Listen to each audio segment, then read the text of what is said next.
Hebrews chapter 7, verses 1 through 8. Hear now the most precious word of the Lord. For this, Melchizedek, king of Salem, priest of the Most High God, met Abraham returning from the slaughter of the kings and blessed him. And to him Abraham apportioned a tenth part of everything. He is first, by translation of his name, King of Righteousness. And then he is also King of Salem, that is, King of Peace. He is without father or mother or genealogy, having neither beginning of days nor end of life. But resembling the Son of God, he continues a priest forever. See how great this man was, to whom Abraham the patriarch gave a tenth of the spoils. And those descendants of Levi who received the priestly office have a commandment in the law to take tithes from the people, that is, from their brothers, though these also are descended from Abraham. But this man, who does not have his descent from them, received tithes from Abraham and blessed him who had the promises. It is beyond dispute that the inferior is blessed by the superior. In the one case, tithes are received by mortal men, but in the other case, by one of whom it is testified that he lives. One might even say that Levi himself, who receives tithes, paid tithes through Abraham, for he was still in the loins of his ancestor when Melchizedek met him. Now, if perfection had been attainable through the Levitical priesthood, for under it the people received the law, what further need would there have been for another priesthood to arise after the order of Melchizedek, rather than one named after the order of Aaron? For when there is a change in the priesthood, there is necessarily a change in the law as well. For the one of whom these things are spoken belonged to another tribe, from which no one has ever served at the altar. For it is evident that our Lord was descended from Judah, and in connection with that tribe, Moses said nothing about priest. This becomes even more evident when another priest arises in the likeness of Melchizedek, who has become a priest not on the basis of a legal requirement concerning bodily descent, but by the power of an indestructible life. For it is witness of him, you are a priest forever after the order of Melchizedek. For on the one hand, a former commandment is set aside because of its weakness and uselessness, for the law made nothing perfect. But on the other hand, a better hope is introduced through which we draw near to God. And it was not without an oath, for those who formerly became priests were made such without an oath. But this one was made a priest with an oath by the one who said to him, the Lord has sworn and will not change his mind. You are a priest forever. This makes Jesus the guarantor of a better covenant. The former priests were many in number because they were prevented by death from continuing in office. But he holds his priesthood permanently because he continues forever. Consequently, he is able to save to the uttermost those who draw near to God through him, since he always lives to make intercession for them. For it was indeed fitting that we should have such a high priest, holy, innocent, unstained, separated from sinners, and exalted above the heavens. He has no need, like those high priests, to offer sacrifices daily, first for his own sins and then for those of the people, since he did this once for all when he offered up himself. For the law appoints men in their weaknesses as high priests, but the word of the oath, which came later than the law, appoints a son who has been made perfect forever. Thus, the reading of God's word.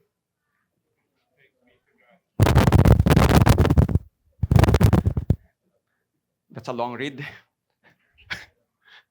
The passage for us this afternoon centers on the priesthood of Jesus.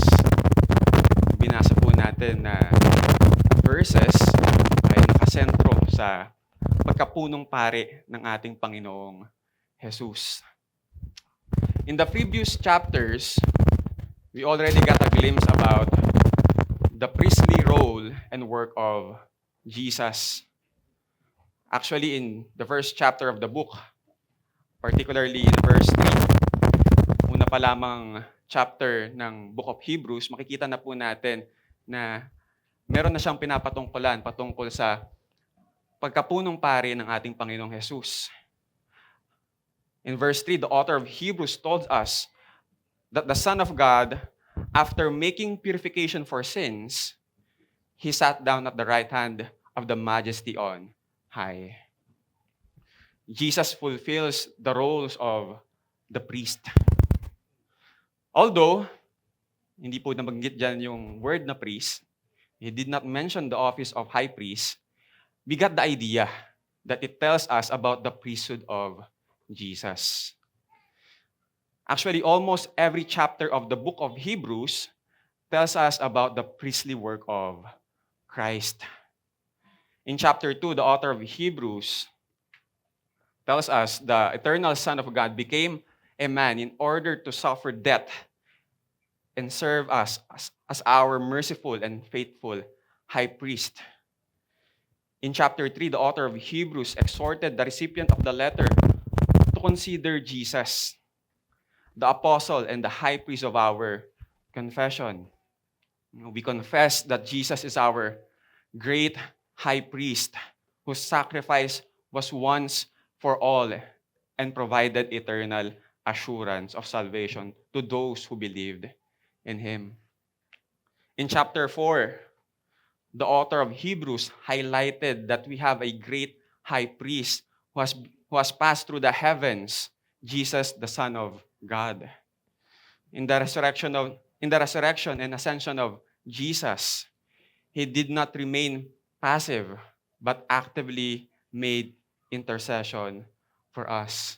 In chapter 5, the Son of God became incarnate, not only to live among His people, but primarily to live in perfect obedience and submission to God in order to fulfill the office of high priest, becoming the source of salvation to all those who obey. Nakita po natin na bawat chapter, pinapakita po yung pagkapunong pari ng ating Panginoong Jesus.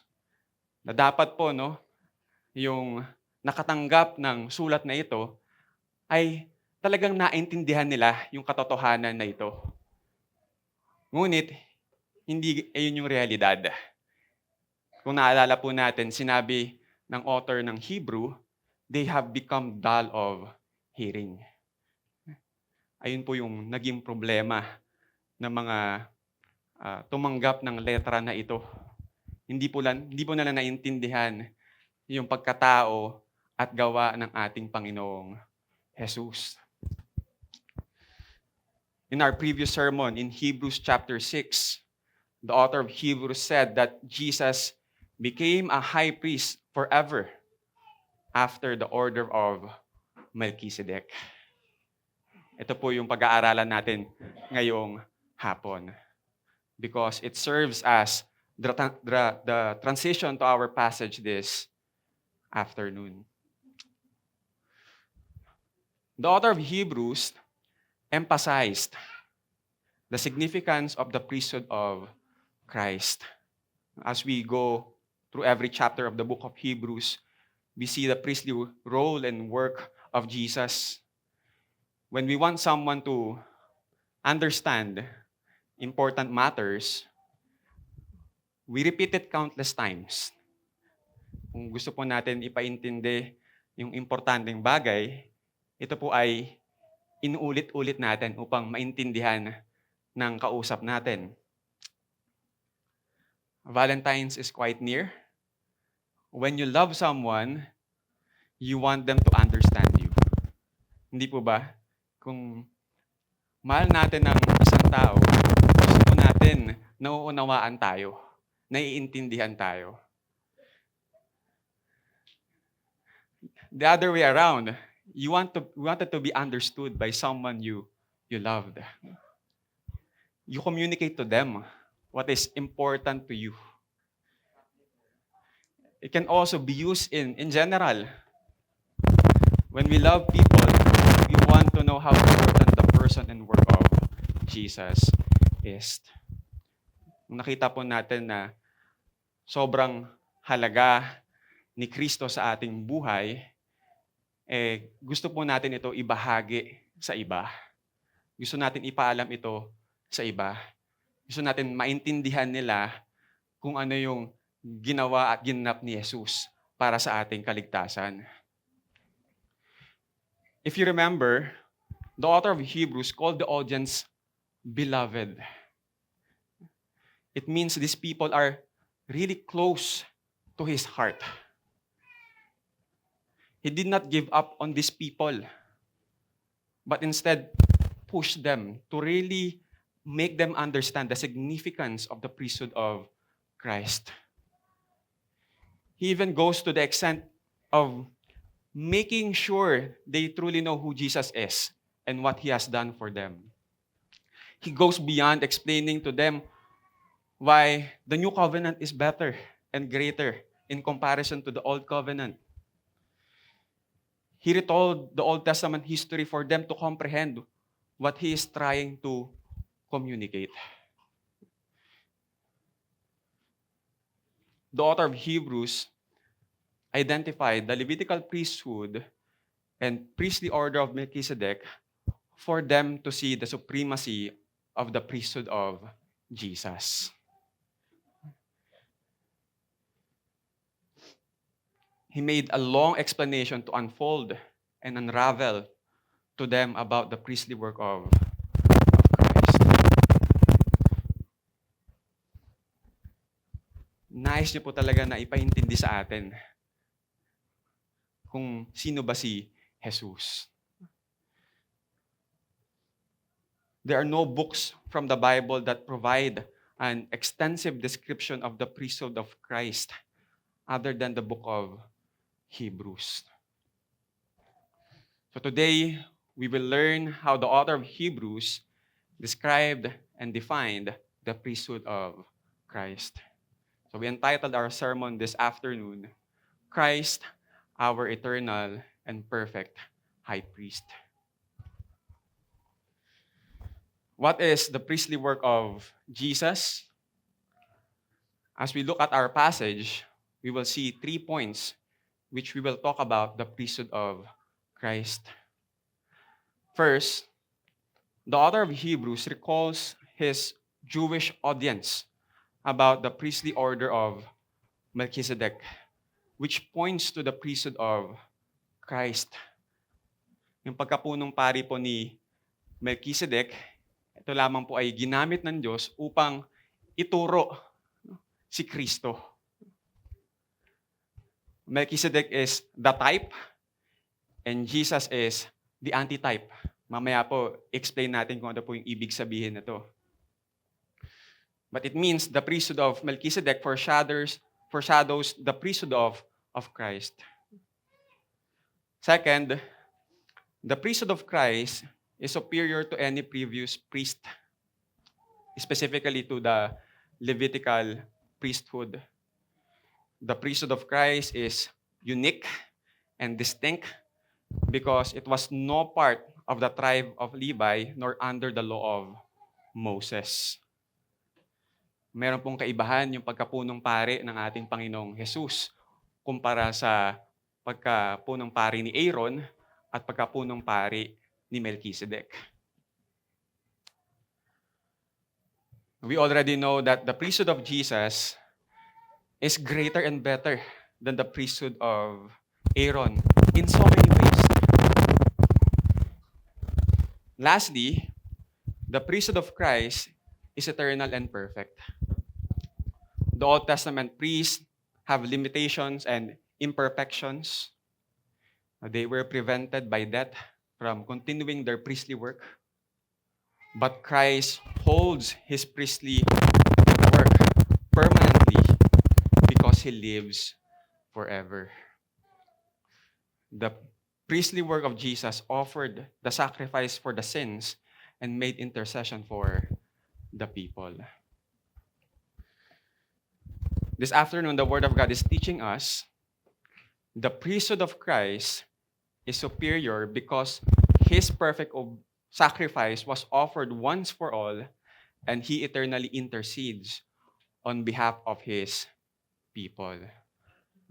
Ang pagkapunong pari po ng ating Panginoong Kristo ay higit na dakila dahil sa kanyang perpektong sakripisyo para sa lahat. At siya po ay panghabang buhay na namamagitan sa kanyang mga tao. The Word of God alone reveals to us the priestly works of Jesus. It is significant to know about it both for the assurance of our salvation and perseverance of our faith. The sacrifice of Jesus was enough and sufficient for us. God preserves and protects us because of the intercession of Jesus. We should know about the importance of the priesthood of Jesus. We can truly know the priestly work of Jesus when we first understand the priestly order of Melchizedek that was prefigured or foreshadowed. Let us read verses 1 to 3. For this, Melchizedek, king of Salem, priest of the Most High God, met Abraham returning from the slaughter of the kings and blessed him. And to him Abraham apportioned a tenth part of everything. He is first, by translation of his name, King of Righteousness, and then he is also King of Salem, that is King of Peace. He is without father or mother or genealogy, having neither beginning of days nor end of life, but resembling the Son of God, he continues a priest forever. Again, the problem with the audience is that they pay no attention and no longer listen to the Word of God. If I'm to be honest, when it is my first time reading the book of Hebrews, I don't understand most parts of the chapters of the book. I think most of us can relate with that kind of experience when we first read the book of Hebrews. Way back when I was still a youth, we just went through our reading and memorized the famous verses in the book of Hebrews. I'm interested in the difficult passages that talks about if we can lose our salvation or not. I'm still not yet familiar with the priesthood of Jesus, and I don't give much attention to one important figure, which is Melchizedek. I share this with us because maybe some of us felt the same experience when we read the book of Hebrews. Also, it might probably be what the recipient of letters felt and experienced when they heard and received the message. Nung binasa po natin yung book of Hebrews, no? Siguro po yung iilan sa atin dito, nahirapan itong intindihin at unawain. Minsan po, hindi natin maintindihan kung saan pinanggagalingan yung sinabi ng author ng Hebrews. Hindi po natin alam na meron pala tong reference from the Old Testament. Sino ba si Melchizedek? Bakit siya binanggit ng ilang beses sa book ng Hebrews? The author of Hebrews saw the need to present to them who Melchizedek is, for them to clarify their understanding of the priesthood of Christ. Again, the author of Hebrews recalls his Jewish audience about the priestly order of Melchizedek, which points to the priesthood of Christ. Melchizedek is the type, and Jesus is the antitype. In biblical theology, a type in Old Testament, Old Testament person or event that foreshadows future reality. And on the other hand, the antitype is the New Testament fulfillment of that foreshadowing. Ang type po ay paglalarawan sa hinaharap na realidad at ang antitype po ay ang pagpapakita o pagbuo ng paglalarawan. Hindi po natin lubos na maunawaan o maintindihan ang pagkapunong pari ni Jesus kung hindi natin alam ang pagkapunong pari ni Melchizedek. So when we want to know someone, we want others to introduce that someone to us.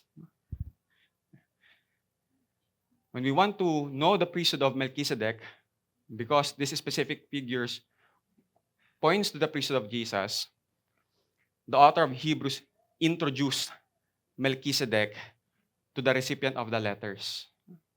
However, these people might have some idea of who he is. The same goes with us who might read his name but not give much attention to him. So in verse 1, the writer of Hebrews introduced Melchizedek and simply translated his name. Melchizedek is a Hebrew name which means king of righteousness. The Jewish Christian already knew about it, but the author of Hebrews intended it for them to recall from the Old Testament. We cannot truly know who Melchizedek is without first looking at Genesis chapter 14. Let us look Genesis chapter 14. Dito po unang pinakita at ipinakilala kung sino si Melchizedek. It is one of the verses in the Old Testament which talks about Melchizedek.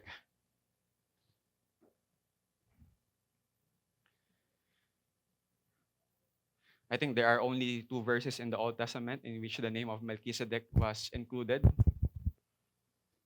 The other one is from Psalm 110. There are only 2 verses or reference from the Old Testament about Melchizedek. Probably one of the reasons why we are not that familiar with him and explains why they are not also accustomed to him.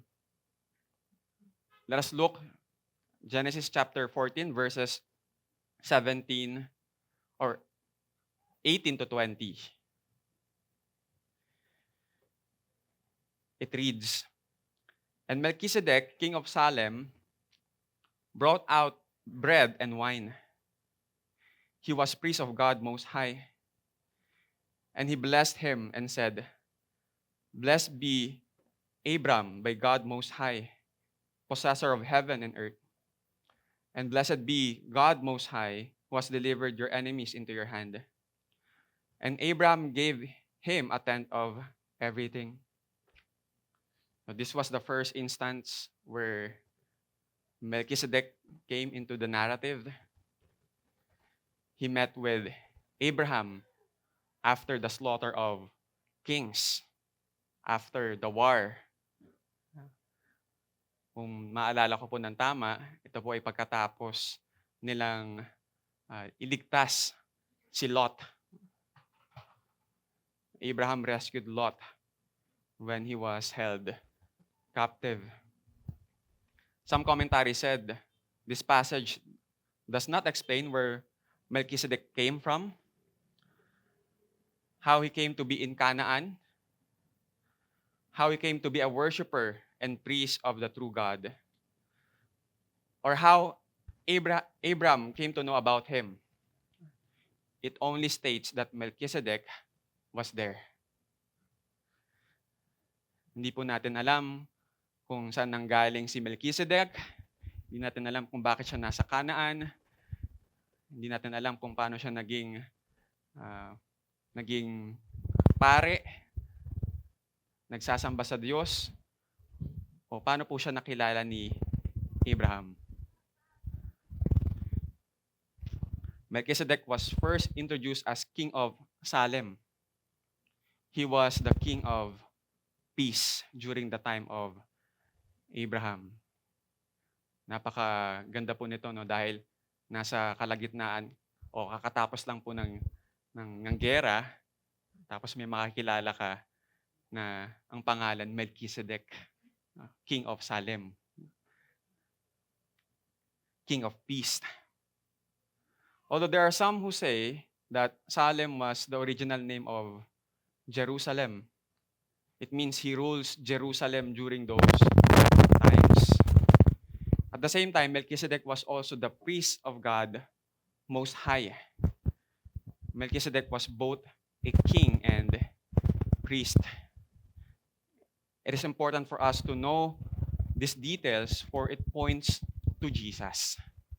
We will go back to that later on. Pero sana po naintindihan natin na si Melchizedek ay hari at pare.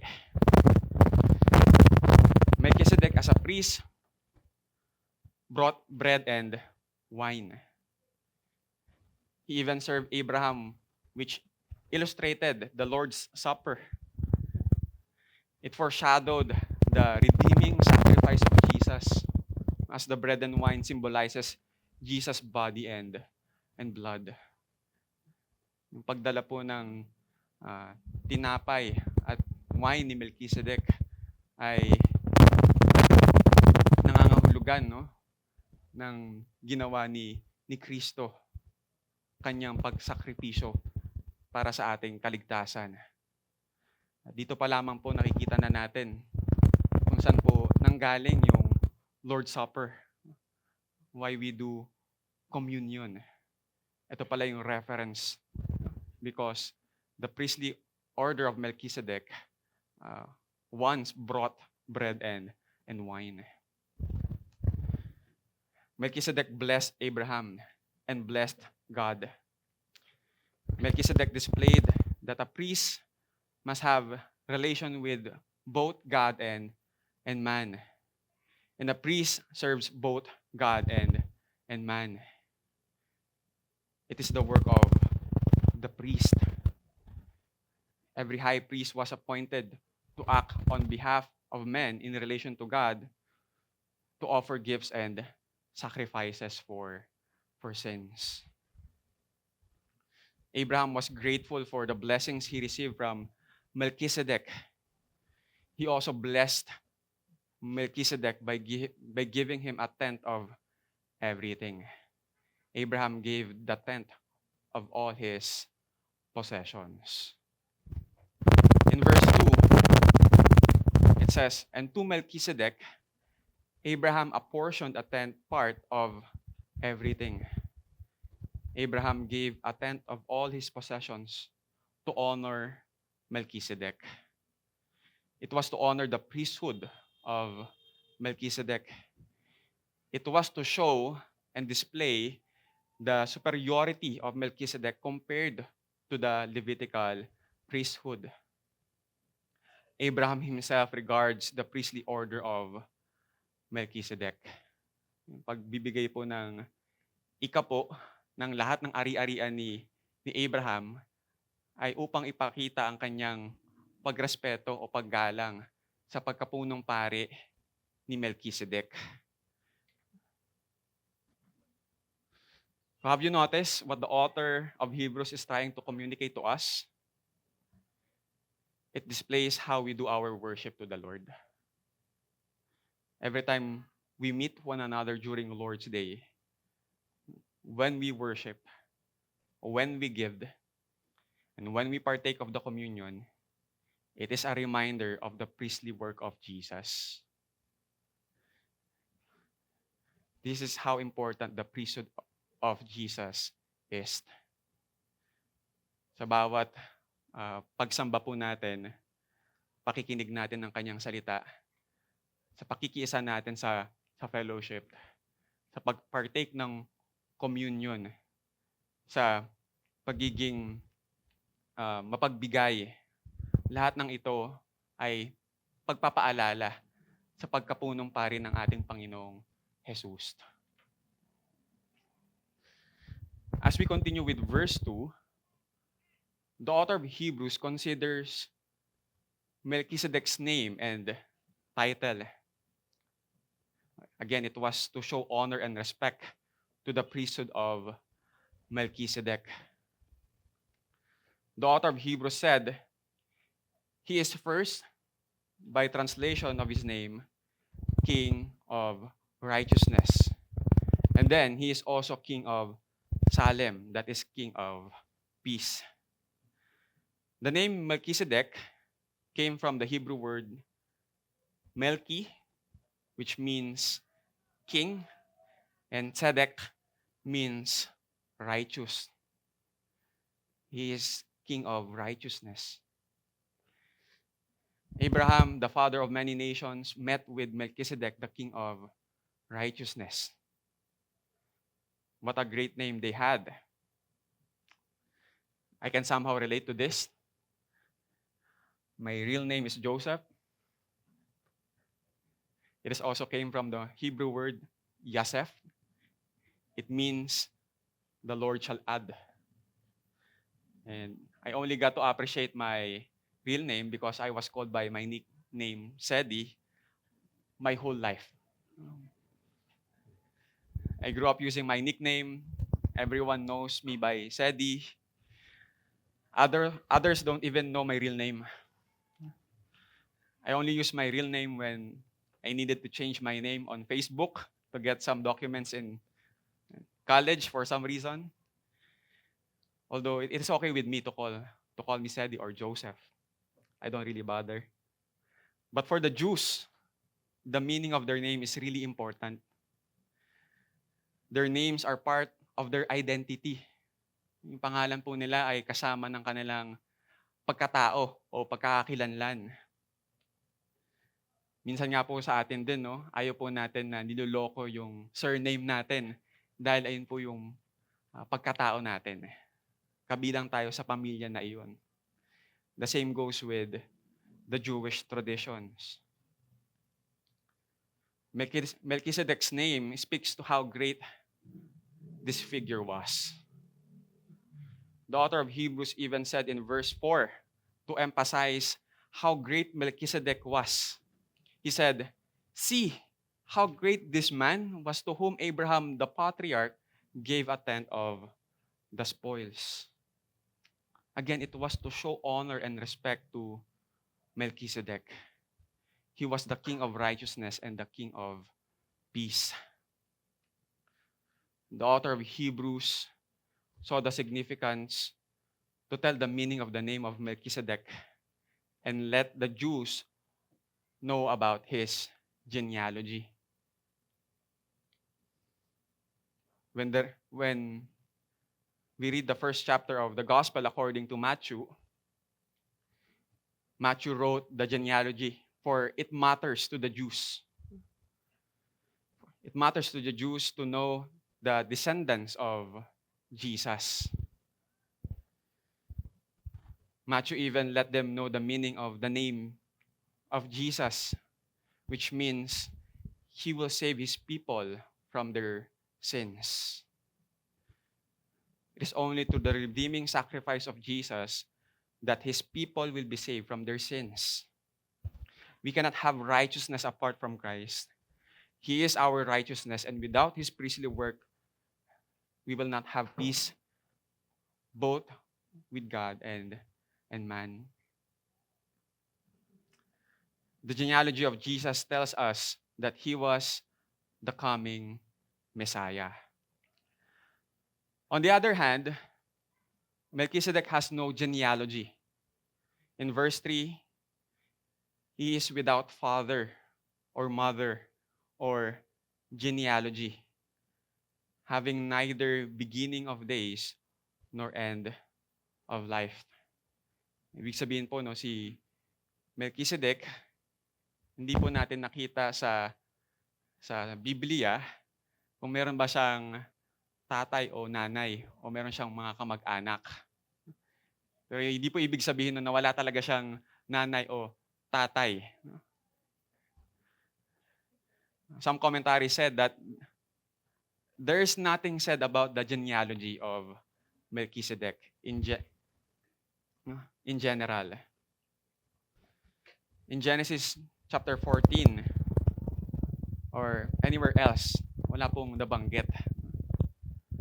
As far as the biblical record is concerned, father or mother, no beginning of days nor end of life. For me, I think the author of Hebrews' intention was really just to point it to Jesus. It means everything that the author said about the person and work of Melchizedek points to the future reality of the person and work of Jesus in a much better and greater way. Jesus received the name above every other name. Salvation is found in no one else, for there is no other name under heaven given to mankind by which we must be saved. He is the King of kings. He is the eternal high priest of the Most High God. He is our righteousness. We were delivered from sin and death because of His redeeming sacrifice. We are now reconciled with God. We have now peace with God because Jesus is our mediator. And we can have assurance of our salvation and perseverance of the faith because Christ continually intercedes for us. That is how superior the priesthood of Christ is. Ayun po yung dahilan kung bakit po natin tinignan yung pagkatao at pagpupunong pari ni Melchizedek in verses 1 to 3. Just to point to the supremacy and superiority of the priesthood of Christ. Now turning to how the author of Hebrews emphasized the superiority of the priesthood of Melchizedek compared to the Levitical priesthood. It says in verse 4, "See how great this man was, to whom Abraham the patriarch gave a tenth of the spoils." Hindi po natapos doon yung author ng Hebrews, kundi nagpatuloy po siya na ipakita kung paano po kadakila na wala pong kapantay yung pagkapunong pari ng ating Panginoong Jesus. The problem with the recipient of the letter is that they have blurred vision and a myopic view of the priesthood of Christ. Yung mga nakatanggap po ng sulat ng Hebrew, meron pong problema. Malabo po ang kanilang mata at hindi po nila makita yung pagkapunong pari ni Jesus. Ulit, no, nung binasa po ba natin tong Book of Hebrews, naintindihan po ba natin agad yung pagkapunong pari ni Jesus? And in our preaching earlier, we were invited to come and see. Some of these people were able to come and see. But they were tempted into unbelief. And they have unclear vision of Christ. But the author of Hebrews did not give up on them, but invited them to see. He did it in a certain way by showing first the greatness of Melchizedek. Because the greatness of Melchizedek points to the greatness of the Messiah. They need to understand that the priestly order of Melchizedek is far greater in comparison to the Levitical priesthood, for them to see that the priesthood of Jesus is superior to any previous priest. In verses 5 to 7, what the author of Hebrews did was to compare how Melchizedek and the descendants of Levi received the priestly office. Let's read verses 5 to 7. And those descendants of Levi who received the priestly office have a commandment in the law to take tithes from the people, that is, from their brothers, though these also are descended from Abraham, but this man who does not have his descendant or his descent from them received tithes from Abraham and blessed him who had the promises. It is beyond dispute that the inferior is blessed by the superior. The writer presents three arguments related to Melchizedek to show the supremacy of Christ's priesthood. The first is that Abraham paid tithes to Melchizedek.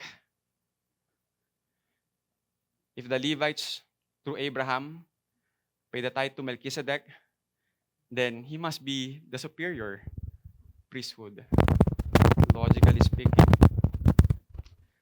Second, Melchizedek's priesthood must be greater because he blessed Abraham. And in verse 7, it says, it is beyond dispute that the inferior is blessed by the superior.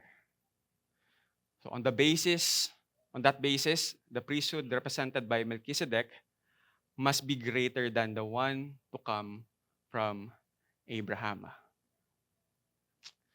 It might be difficult for most of us to understand this matter, but we see how God is steadfast and persistent in making us know about the role and office of Christ. Mahirap man po ito intindihin para sa atin, pero makikita po natin na ang Diyos ay porsigido na ipaalam sa atin yung mga bagay na ito patungkol sa pagkatao ni Kristo. I'm humbled by the fact that it is not through me that you get to learn this, but by the empowering work of the Holy Spirit who enlighten us about the high priestly work of Christ.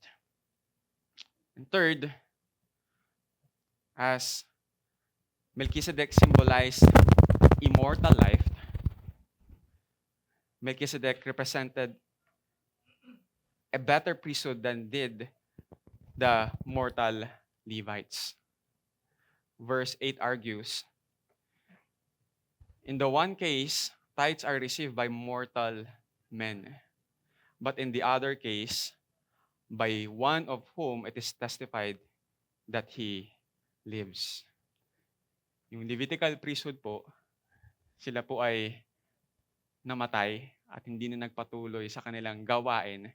Pero yung pagkapunong pari po ni Melchizedek ay nagpatuloy, katulad po ng anak ng Diyos. One commentary said that the lesser is blessed by the greater. This principle also shows that Melchizedek was greater than Abraham because he blessed Abraham. On his part, Abraham accepted that Melchizedek was greater when he received the blessing. Have you remembered when Paul said that Jesus said that it is better to give than to receive? It is blessed to give than to receive. That's the principle the author of Hebrews using. No? Ito po yung ginagamit niya para maintindihan po natin ng maigi na yung pagkapunong pari ni Melchizedek ay mas dakila kumpara sa Levitical priesthood. In verse 10, for he was still in the loins of his ancestor when Melchizedek met him. Because the whole tribe of Melchizedek was genetically or biologically in the loins of Abraham.